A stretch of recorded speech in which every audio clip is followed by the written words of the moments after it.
Welcome, everybody. I'm so glad you're here. I'm Barbara Stevenson, president of the American Foreign Service Association, and I think I get to take some credit for today's events because Jim invited me down to Williamsburg, 3 or 4 months ago, maybe back in May or something? Yeah, I think it was right after Memorial Day. And Jim is actually, organizing a retiree group, a retired group of Foreign Service officers down in the Williamsburg area. Really impressive group of people. It was great. I went down, I met with them, and it's great to see how many are still active teaching at William and Mary or ODU or working with really what's not Joint Forces Command, but it's still. We got the Joint Forces Staff College there. Exactly. So you can see that leveraging of support from the military, who increasingly are the most articulate advocates for a strong foreign service because they know what we contribute. So it's just wonderful. Jim gave me a copy of his book, and I went home and I started to read it, and I went, whoa, this is a great read. So you'll see that. How many of you have read the book?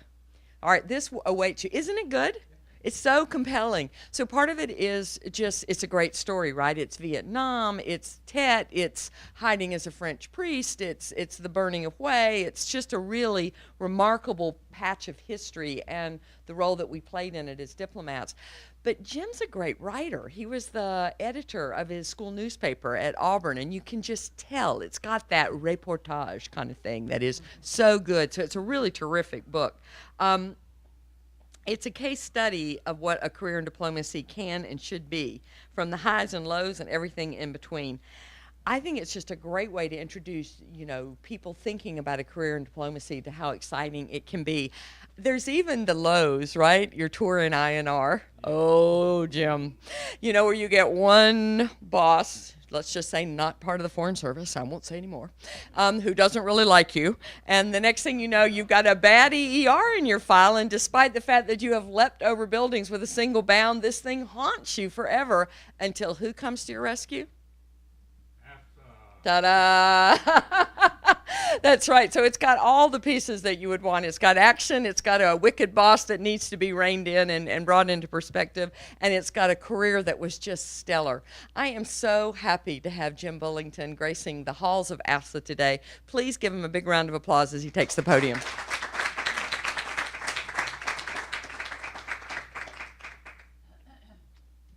Thanks so much, Barbara. I'll start out with a swig of water.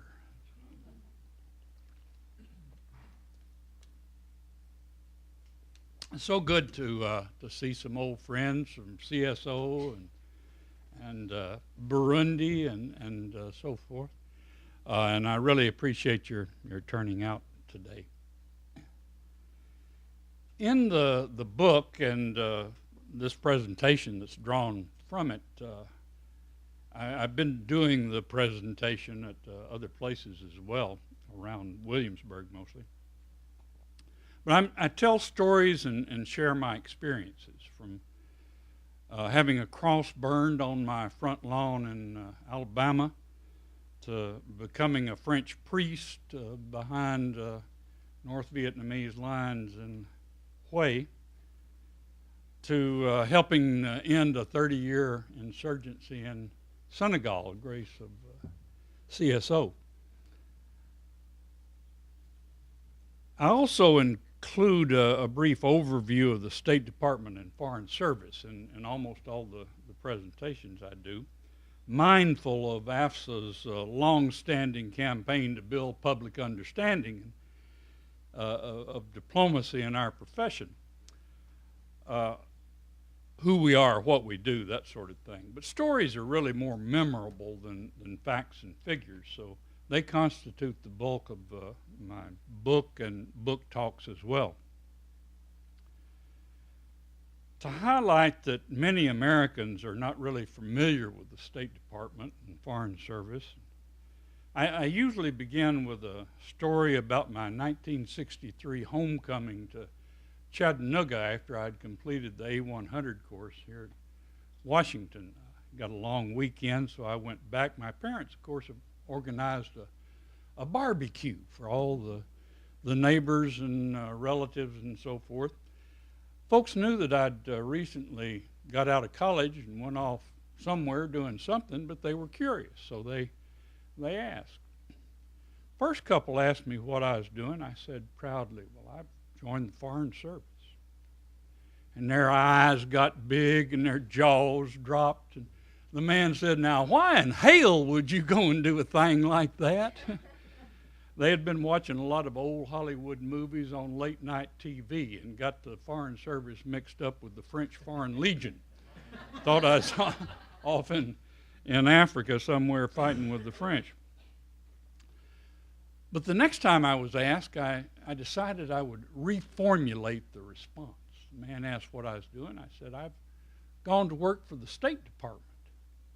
He said, oh, you moved up there in Nashville, did you? I had an awful time convincing him it didn't have anything to do with state government, but the cruelest blow came from sweet old Aunt Bona. When she asked, I went back to the Foreign Service formulation, and she smiled and beamed upon me, and I was feeling pretty good for a couple of seconds. Somebody recognized my accomplishment.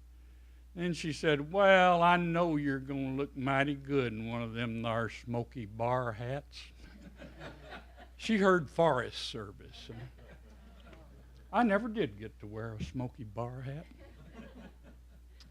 But most of my Foreign Service career was in remote countries involved in conflicts. I really sought out such assignments, not London and Paris and Rome and the like.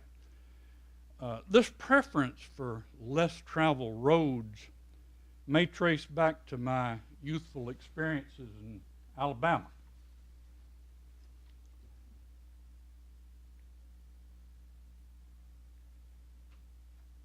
Come on. It was working before, but I'll just reach over here. Ah, the old reliable. I'll just use this. I became editor, as Barbara mentioned, of the Auburn student newspaper, the Plainsman, in 1961. This was just at the time of the Freedom Rider incidents. These involved young people riding Greyhound buses throughout the South, trying to integrate the bus terminals. When they got to Anniston and Birmingham and Montgomery, they were set upon by mobs and viciously beaten, while local police and Alabama state troopers stood by and did nothing. These scenes were, of course, featured on national TV and local news reports as well. Having been raised in Chattanooga and North Alabama, I had always accepted segregation as the natural order of my limited world. It was certainly in full force at Auburn. But with my new duties as Plainsman editor, I felt a responsibility to comment on events that were likely to affect Auburn. Also, I just recently read a book published in 1960 about a small-town Alabama lawyer that saved an innocent black man from being lynched, only to then see him condemned to death by a racist judicial system. That was, of course, To Kill a Mockingbird. It really made me question the Jim Crow racial order. As I thought about the Freedom Rider incidents, I had a civil rights epiphany. So I got me a 6-pack of Pabst Blue Ribbon, went down to the Plainsman office, and wrote an editorial that I put on the front page of the paper. The editorial denounced the mobs for attacking the Freedom Riders, and went on to denounce Alabama political leaders for tolerating or promoting that violence. It continued with a denunciation of the whole culture of segregation in which such actions and attitudes were rooted. And it ended up calling for the integration of Auburn University.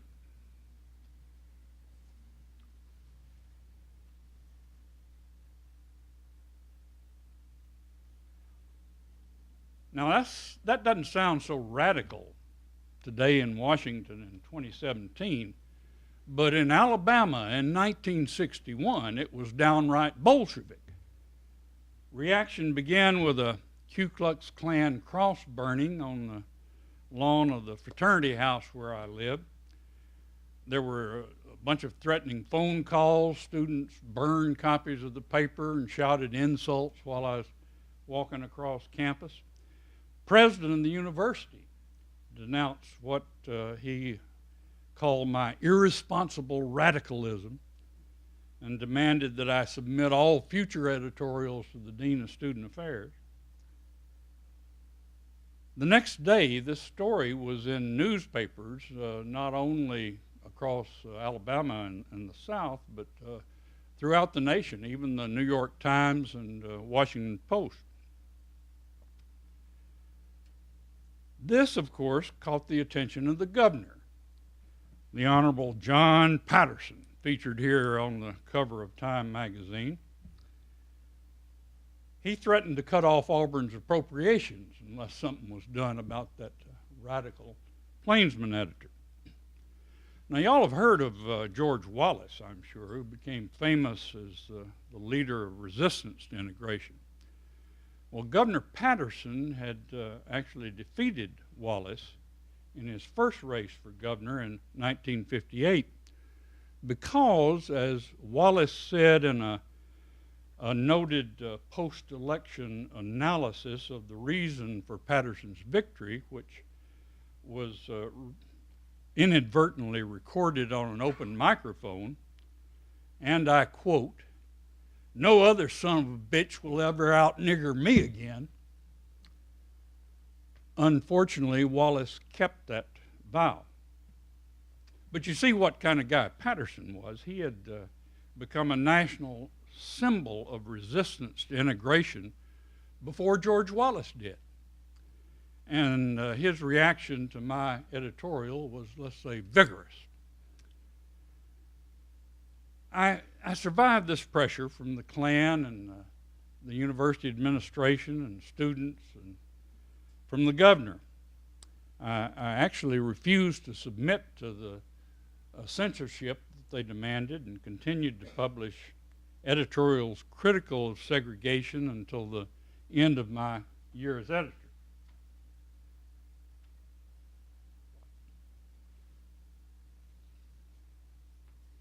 Now let's fast forward 18 years. The State Department sent me for a year of training at the Army War College. The Army invited distinguished citizens from around the country to the graduation ceremony. Among them, the year I graduated, was none other than John Patterson, former governor of Alabama. Well, at a reception for the graduates and distinguished visitors, I made my way to him through the crowd. I said, "Governor, we've never met, but when you were governor of Alabama, I was editor of the Plainsman over there at Auburn." He immediately drew back, poked his finger in my chest. He said, "So you're the son of a bitch that wrote that editorial." Well, I was so pleased to acknowledge that I indeed wrote that editorial, and I was so glad it had bothered him all those years. My childhood ambition had been to go to West Point or Annapolis, but in high school I contracted polio, and that left me unable, of course, to pass the physical. But in searching for an adventuresome alternative, I discovered the Foreign Service.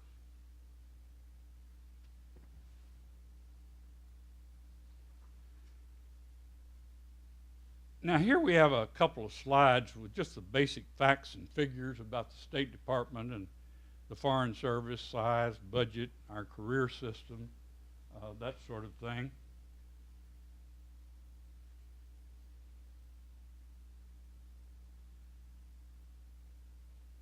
And about our core responsibilities, what we do. For this audience, I'll skip over those slides since you're really familiar with this information.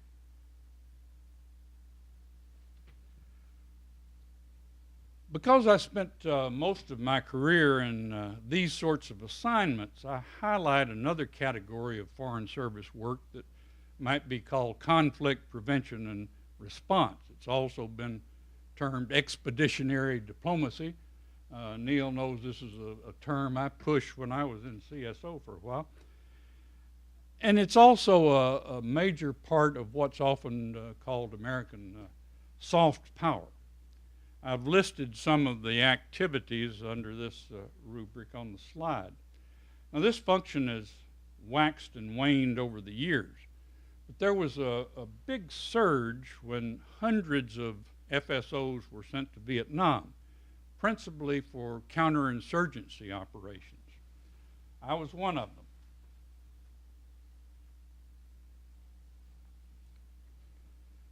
My first overseas assignment in the Foreign Service was to the small U.S. consulate in Hue in 1965. Here's Hue on the map. I soon developed in an interest in one of our FSNs, Tuy-Cam. There she sits. She was our receptionist and translator at the consulate.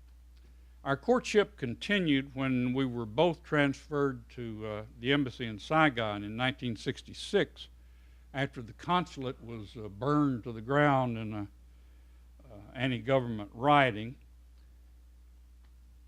Tuy-Cam was in the economic section in Saigon, and I was staff aide to Henry Cabot Lodge, the ambassador. In 1967, Tuy-Cam was reassigned to the Consulate General in Da Nang, which had been opened to replace the destroyed post in Hue. And I extended my tour and arranged for another assignment in Quang Tri to work in the civil military counterinsurgency program known as CORDS. This is Da Nang, and this is Quang Tri, the northernmost province up on the North Vietnamese border. By the fall of 1967, Tuy-Cam and I were engaged to be married. Now, Tet is the principal holiday for Vietnamese. It's sort of like Thanksgiving and Christmas and New Year's all rolled into one. So we agreed to meet at Tuy-Cam's family home in Hue for what was to be her last Tet before we got married and went off to the States. So on January 30th, 1968, I flew from Quang Tri to Hue for a Tet dinner with the family. After dinner, I went to the municipal power plant where a French friend had invited me to stay in a little guest cottage there. His company ran both the Hue and Quang Tri power plants. Late that night, 10,000 North Vietnamese army troops attacked and occupied the city of Hue, including, of course, the power plant.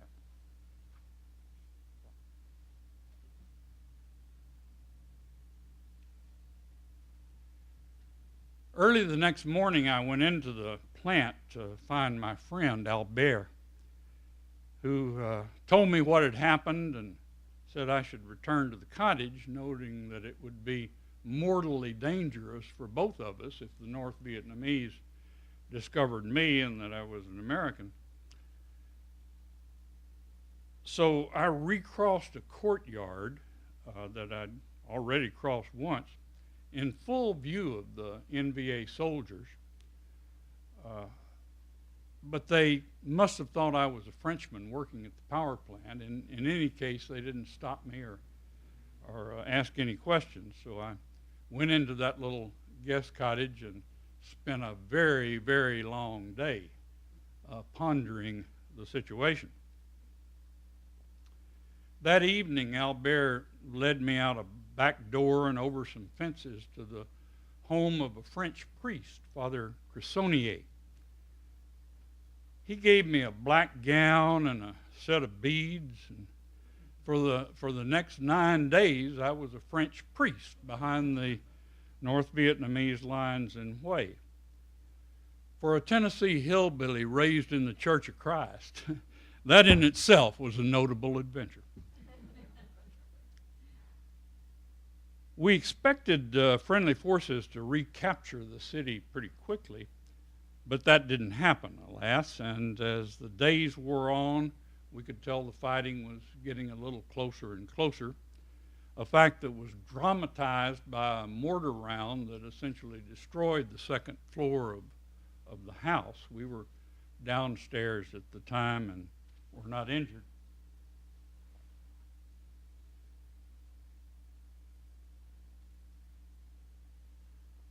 Finally, on February 8, I heard American voices. I climbed up into the demolished second floor and eventually spotted the Marines.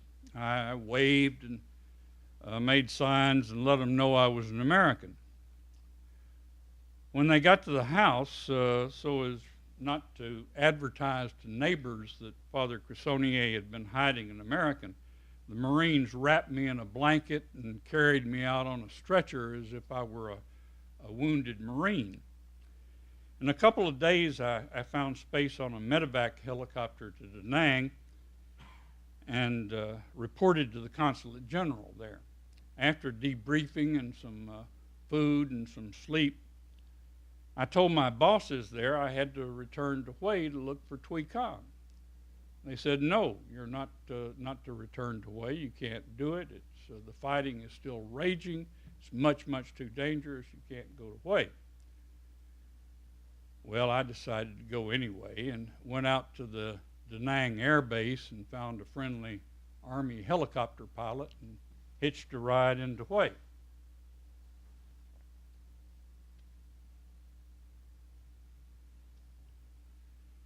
While I had been with Father Cressonier, Tuy-Cam and her family were in their home until the fighting forced them to flee.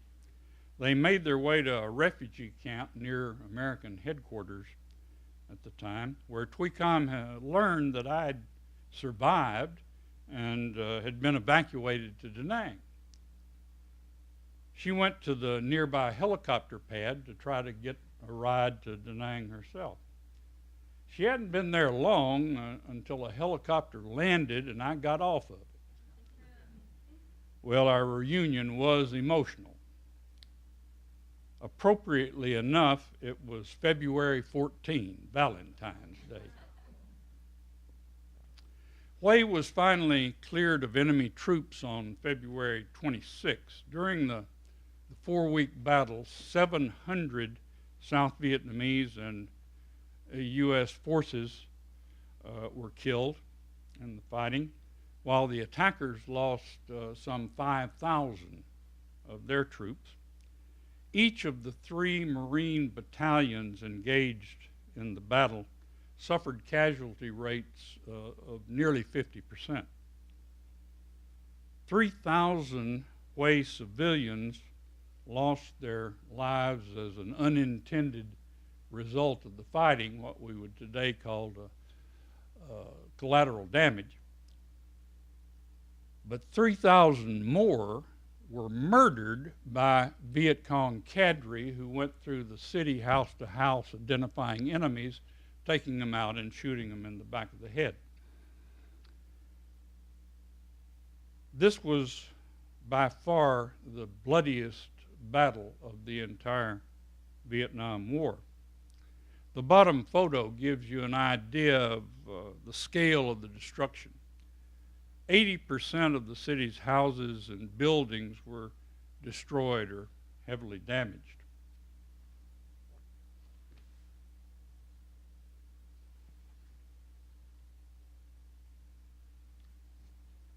Tuy-Cam and I were married on March 16 at the Consulate General in Da Nang.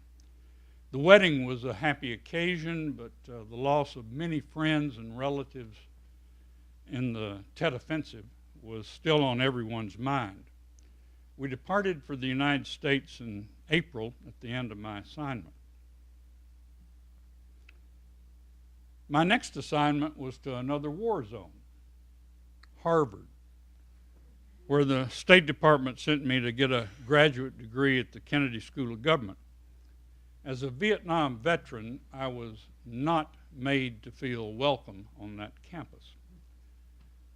This was followed by assignment to Vietnam-related jobs in the State Department and National Security Council staff through the end of the war in 1975, when both Tuy-Cam and I became involved in helping resettle the Vietnamese, South Vietnamese refugees that were then pouring into the United States.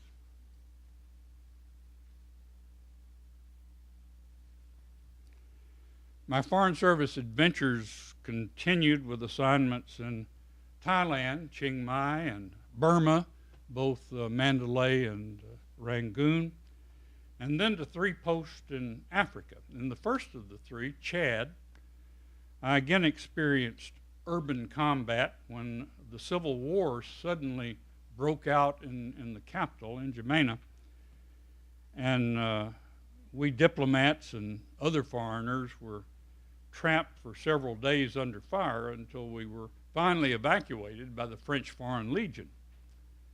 In Benin, I had to deal with a hostile Marxist government that imprisoned one of our American diplomats for several weeks. And in Burundi, we mobilized food aid to help alleviate a famine, while at the same time pressuring the authoritarian government to free American Associated Seventh-day Adventists that they had imprisoned for the crime of refusing to do corvée labor on Saturdays.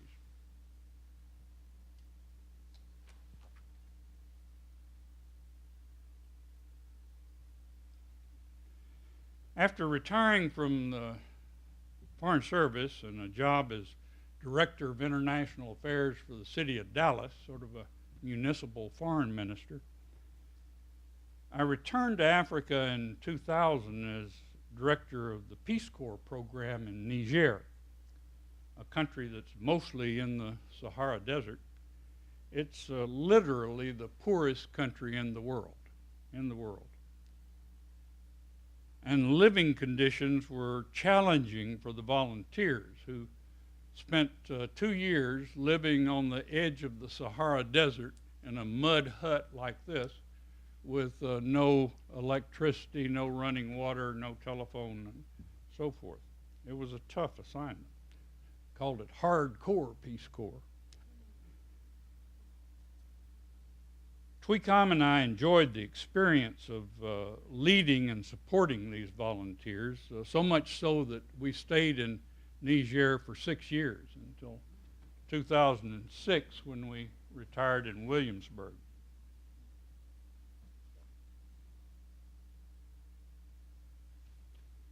Y'all probably don't need a map, but I include it for the folks who probably don't know much about African geography. I tried to stay busy in retirement, but I really found it sort of boring after a while. Before too long, I was looking for another international job. I made some contacts in the State Department's then new Bureau of Conflict and Stabilization Operations, CSO. And in 2012, they asked me to come out of retirement and go to Senegal as a special envoy. My role was to support an initiative by Senegal's president to end a 30-year secessionist insurgency in the southern part of the country, known as the Casamance. I was there until 2014. The map indicates Senegal's location on the continent, and the insert shows where the Casamance region is located in the southern part of the country, separated from the rest of Senegal by the Gambia, which is a former British colony running along the Gambia River there. I was delighted with this opportunity to return to diplomacy and help bring peace and stability to one of Africa's one of America's most important African and Islamic community friends and allies.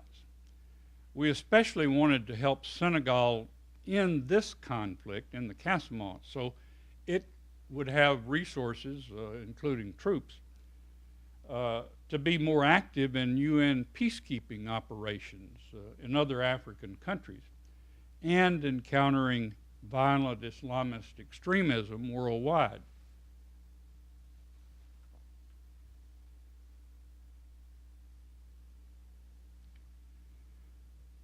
Reflecting on her experience as Secretary of State, Hillary Clinton said that one of the most important elements of diplomacy is just being there, just being there.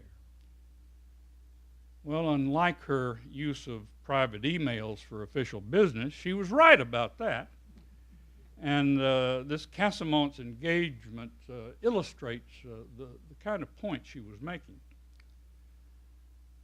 My welcome to Senegal was just extraordinarily warm and enthusiastic, not only by the president, but by the ordinary citizens of the country. I'd just been there for maybe 3 weeks and was called in for a meeting with President Sall. After the meeting, there was a press conference that was on the national news reports in Senegal, at which my appointment as Casamance advisor was announced, and I said a few words about what I was going to be doing and so forth.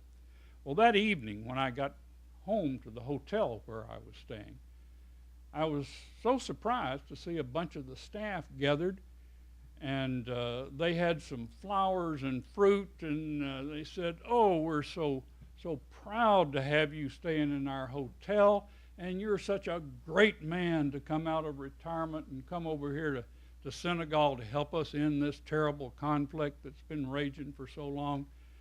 And they went on and on.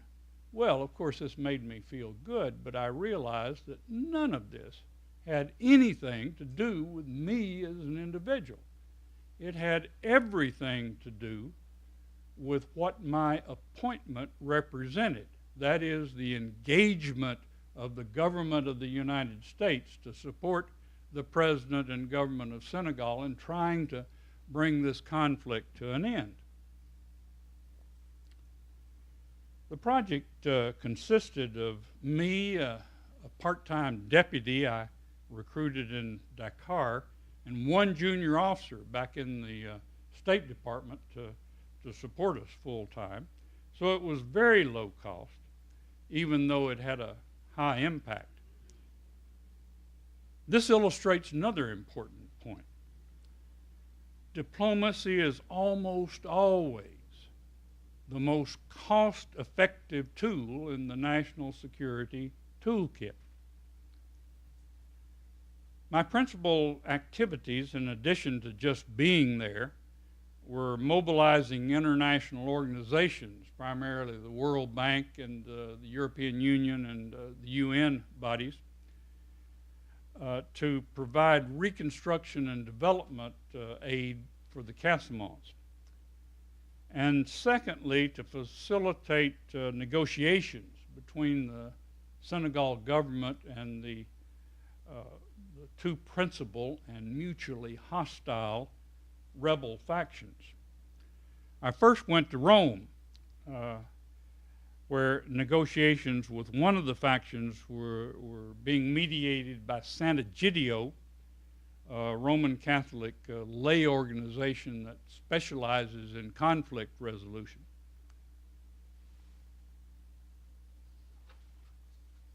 Neil and I were there together for a few days. But soon after my return from Rome, the leader of the largest rebel faction, Cesar Bajat, sent word that he wanted to meet with me. With the agreement of the Senegal government, I accepted in principle, but insisted on the prior release of a dozen Senegalese mine clearance workers that Cesar's group had captured and were holding hostage in order to stop mine clearance operations. Well, I told Cesar that the U.S. government would have to regard him as an international terrorist if he continued to hold hostages. He didn't want that, evidently. After a month or so, he released them unharmed.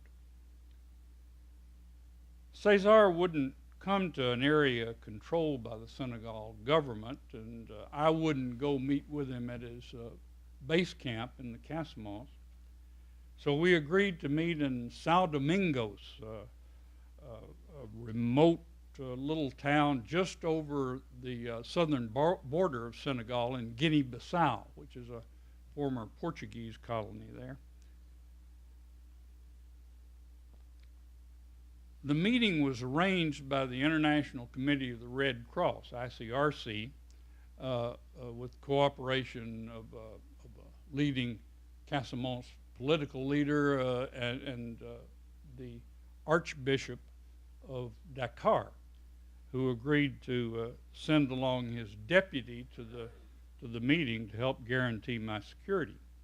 We were driven in a ICRC jeeps to the dilapidated city hall, where Cesar and 20 of his lieutenants were waiting to meet us.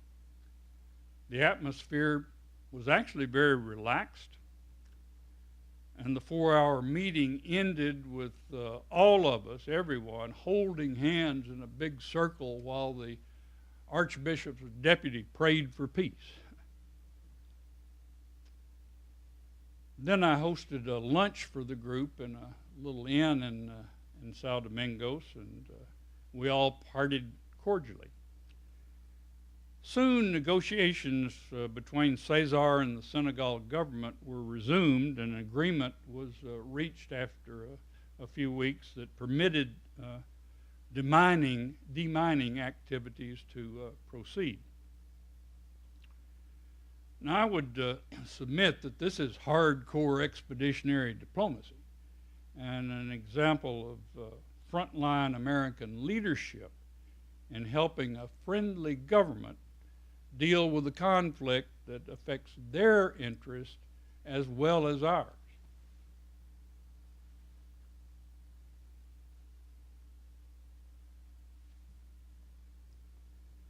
Most insurgencies don't end with signed agreements. They just sort of fade away.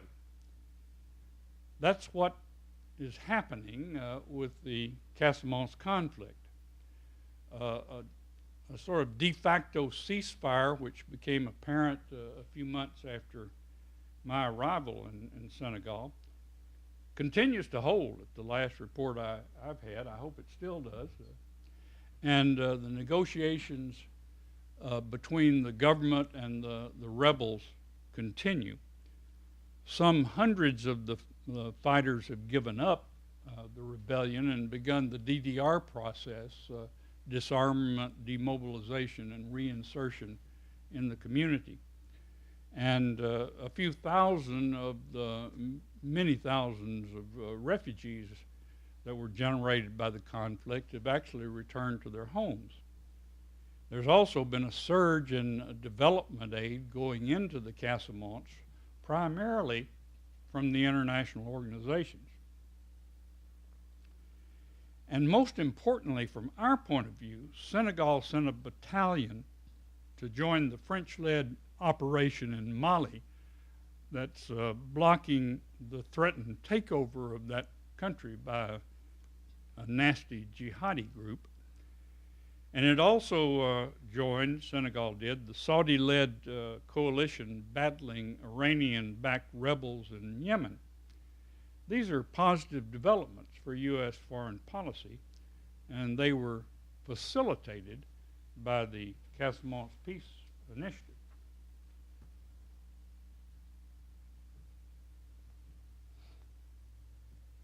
The Casamance Project is a small-scale illustration of how U.S. leadership is vital to effectively address many, many global issues. Now, some may think this is unfair or unfortunate. Why can't the UN take care of conflicts like this? Why don't our European allies do more, the former colonial powers? Well, these are legitimate questions. But the hard reality remains that governments and people often look to Uncle Sam to prioritize problems and build coalitions to address them. This requires diplomacy. To be effective, of course, diplomacy must be backed by military and economic strength. Teddy Roosevelt captured this principle in describing his foreign policy as speak softly and carry a big stick. In more formal terminology, academics especially, say things like soft power plus hard power equals smart power. Both soft power and hard power are necessary components of our national security. Also, there are many global problems in which our interests are less than existential, and the deck is stacked against us. We, of course, need to avoid these slippery slopes, or to use the soul-stirring words of the Obama doctrine, don't do stupid shit. But more often than not, we are better off working persistently to shape events rather than just waiting for events to shape us. Today, I'm, of course, deeply concerned about our diplomatic capacity and our diplomatic leadership. For most audiences at this point, I at least point to the administration's failure to recognize diplomacy as a critical element of national security and its efforts to slash budgets and staff. But you all don't need reminding of these threats. So I'll end with a British propaganda poster designed to maintain home front morale during the darkest days of World War II.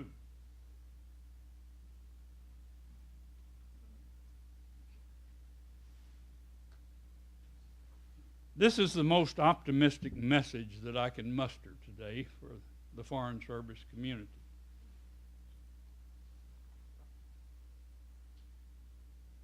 Keep calm and carry on. For those who might want to know more about my adventures, my books available on Amazon.com or Barnes & Noble if you prefer. I brought along copies of an excellent review that was published in American Diplomacy, written by our Foreign Service colleague Ben East.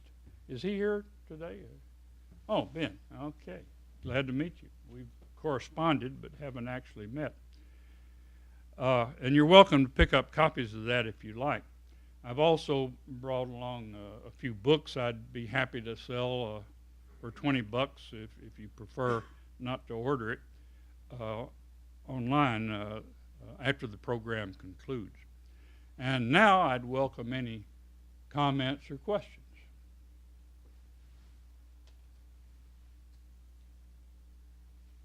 Yes, sir. You talked about your work with CSO. If you could maybe comment on, as you look at the whole sweep of your career from all the way from Vietnam up until the present, the discussion of the architecture in the State Department for doing the sorts of things that you do. I just wondered if you could comment a little bit on that, on what you think would be most effective if we decided we wanted to do this again, which obviously we don't now, but if we wanted to do more of conflict, post-conflict reconstruction, what's the right architecture for doing it? Do you see a CSO-like organization?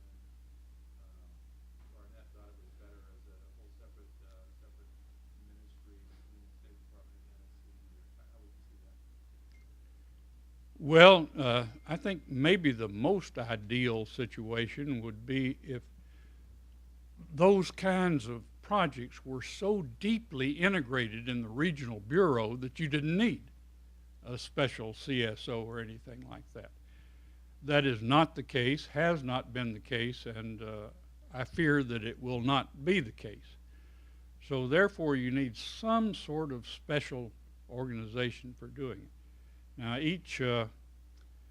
each conflict is going to be very different, and what it requires has got to be tailored to the needs of the situation. That's what was done in this conflict, and I think Neil would agree that it worked out very well in terms of cost effective. Spend so much money on a lot of other stuff. This was not expensive.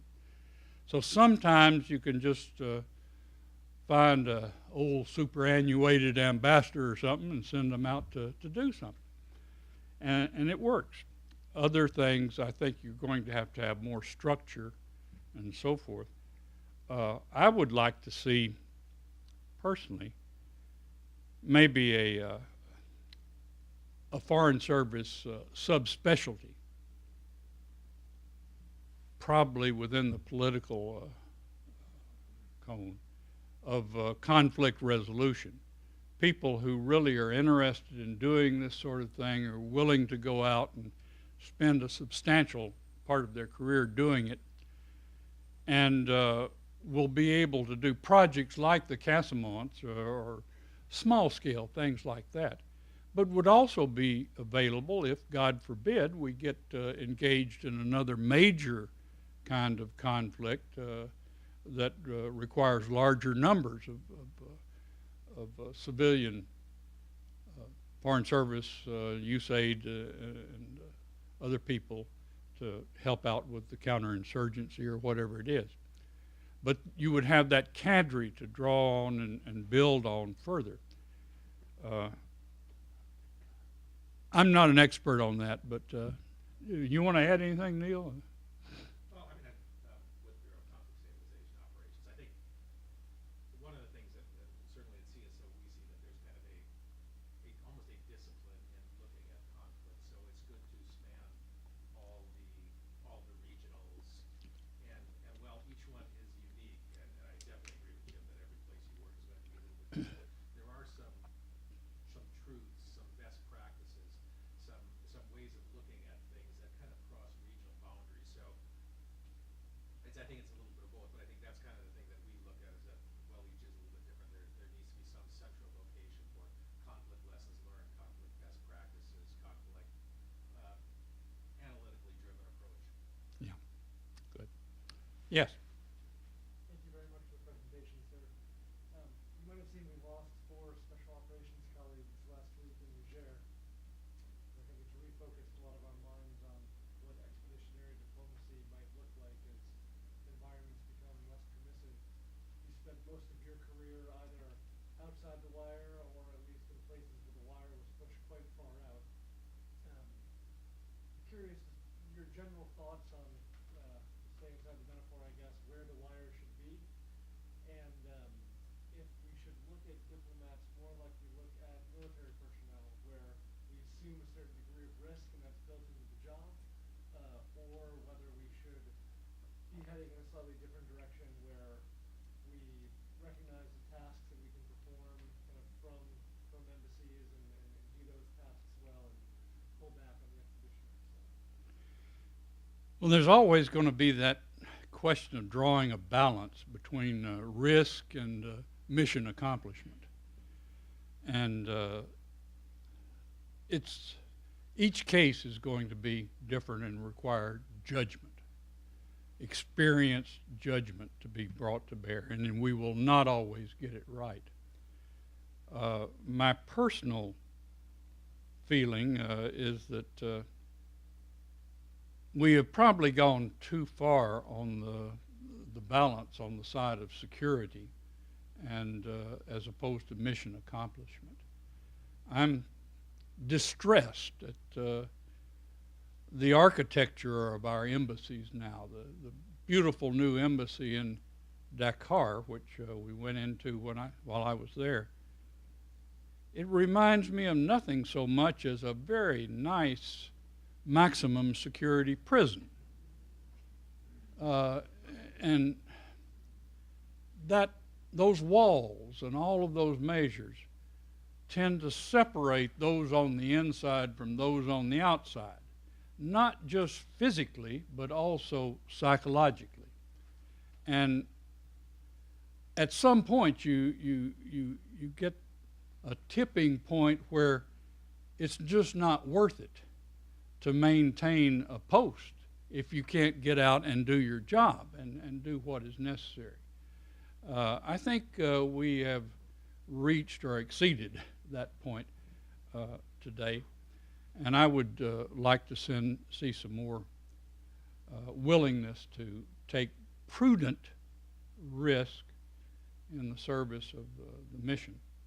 And that's one reason I think of a cadre of people who specialize in this, who are willing to do it, who know what they're getting in for, who have served in places like Vietnam during the war, and Chad, and who have some experience in this. They know how to take care of themselves. They are better able to make these judgments of risk versus mission accomplishment. Yes, ma'am. Speak a bit to the role of USA in terms of reconstruction and stabilization, kind of the partnership and the nexus between state and USA on this. How well do you think USA has performed, and what kind of role do you think it should be playing?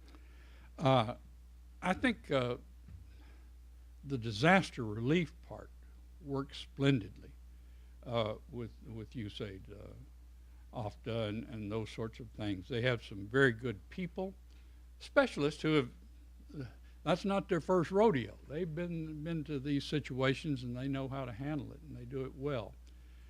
And by and large, the mechanism behind them works okay. We are less professionally competent in delivering development assistance, in my judgment. In large part, this is because of the years of the U.S. Congress layering on requirements and checks and balances, and making it so difficult to accomplish that projects cannot be done nimbly. They take years. They take years. And unless we can get rid of that and streamline it and get rid of some of these congressionally imposed requirements, I would rather see us give the money to World Bank, others who could undertake the development task. Ideally, though, I remember the days when USAID had a much more operational role. We did indeed in Vietnam, when the USAID people were not just contract supervisors. That's what they do mostly now, is make grants and administer contracts and so forth. But when they had the expertise and the experience of actually going out and designing projects and implementing them, if we could return to that, then I would be happy with it. Anything else? Neil. I said it's a comment. I just want to say, having had what a pleasure and honor it was to work with Jim on this. I mean, the experience, just the can-do attitude that he brought to this was just such a pleasure. And he's too humble to mark what I think was probably one of his biggest marks of success in the Casamance. And right before he left, you had an interview with a French journalist, as I recall, or journalist or Academic, professor. who was not tremendously predisposed to the support of the United States and any of our efforts. And he put an editorial in a French newspaper that spoke glowingly of Jim's efforts. And I thought, if that's not a mark of success, then I'm not sure what is. So well done. Thank you, Neil. Frenchmen, particularly academics, commenting about Francophone Africa, where they're used to being number one, are not prone to say nice things about American diplomacy. But this guy did. He had a really nice article saying nice things about American diplomacy, so I was pleased with that. It shows that among other things, that sometimes it is good to talk to outsiders and explain what we're doing. Some of them, anyway, will realize that, yeah, he has a point. Maybe we can say something favorable about that. Yes, sir, Ben. One question I have, having read the book, and I was actually fascinated by your depiction of ham radio operations during your overseas postings. I guess one part is, are you still doing that? And the second is, do you see a corollary between folks who are doing ham radio and maybe blogging or other forms of sort of communication with the outside world from a private little place? There probably is some. I think the ham radio was, they tended to more, all of us tended to be technical nerds more than bloggers. And it was a lot about the technology rather than about the content. But I used it a lot for the content. I mentioned in Benin, where we had a problem with the government, which was continuous. But we had, on Thanksgiving, we had a couple of people, one guy came in to repair the generator, just routine maintenance for the generator.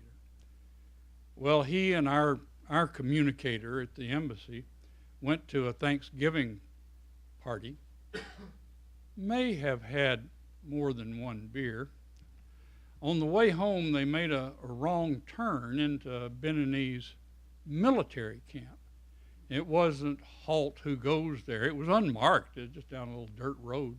But they just cut down on the vehicle with their AK-47s. The generator repairman was uninjured, but our guy was wounded pretty severely in the leg. We found out about it, and of course we needed to get help. Lagos is not far from Cotonou, so we tried to raise them on the E&E radio that we had in the embassy. Nobody was listening. Tried and tried. The Beninese, meanwhile, carted our guy, wounded guy, off to a hospital and put the generator repairman in jail right away. But the first problem was to try to get some medical help for the wounded guy, and also to get a new communicator, because we could not, with the communicator wounded, we could not get into the vault to operate the equipment, and we couldn't communicate with anybody. And nobody was listening on the E&E network. So I went home and got on my ham radio set, talked to a guy in New York, and had him call the State Department Operations Center, tell them that there was a life-threatening emergency in Cotonou, and asked the people in Lagos to get on their damn radio and hear us. Well, this worked, and we were able to, first thing the next morning, get the regional medical officer and some spooky friends came over to see what they can do. They took the wounded guy, just hauled him out, because the Beninese were so negligent that they didn't bother posting a guard on the hospital there. They thought that he couldn't move, so they didn't need to, but they just carried him right out and went through the border back to Lagos. But the guy in jail, the generator repairman, it took us nearly a month to get that guy out of jail, and it eventually required the intervention of President Mitterrand, who persuaded the Beninese to let our guy go. But that was an example where ham radio really came in handy, and also when I was in Chad, it came in handy, that knowledge, when the Civil War broke out and we couldn't communicate from the embassy. Okay, well, I really appreciated your attention and your being here to share these stories. And I wish you well. Keep calm and carry on.